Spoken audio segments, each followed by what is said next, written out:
We have copies of some of the original drawings, and they're dated 1911. So we assume that the building was probably occupied like 1915. This building has a really interesting history. It's basically designed as an office building for the Royster Company. It was Fertilizer Company. The chemical makeup of the fertilizer was actually done right on the roof of this building. Our goal was to tear all that out and repurpose basically what this 100-year-old building wanted to do, which was sing what it's about. We really had to work hard as a group to maintain the character from a 100-year-old building as well as enhance it with current architectural features. Our approach to a project of this magnitude is a very long-term approach. This particular project, when it was finished, had over 3,500 man-hours of production, 2,300 man-hours of installation. It requires a ton of upfront coordination with not only our estimator, but also with Clancy and Thay's estimating team.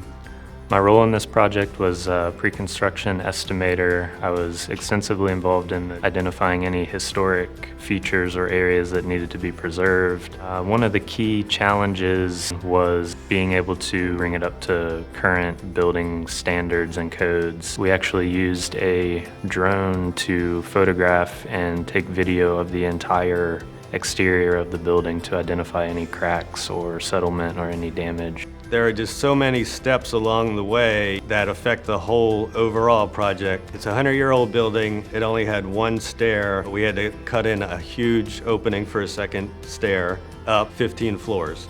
We work with the branding company to come up with a cohesive story for the design and for the overall experience of the hotels. We even did a little workshop about glass blowing and just really immerse ourselves into the glass making process. Lots of discussions of the direction we wanted to go, which was this glass art kind of look. The defining factors on the guest rooms is they're supposed to mimic a glass artist studio. The back wall of the front desk is a scorched wood wall, which is meant to evoke Marver paddles when you're blowing glass.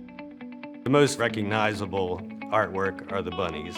So the day they came, we were getting pictures from the side of the installation. It was total chaos. We were all nervous that the bunnies would be damaged, and no one wants to be the guy who damages the bunnies.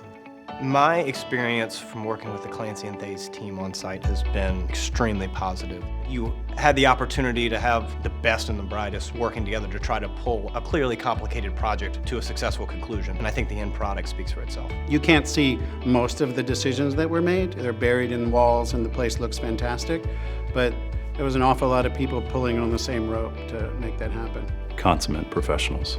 Clancy and Thay's always finds a way to deliver at a high level. I hope the hotel will be used as a jumping off point for people to immerse themselves in the local glass culture.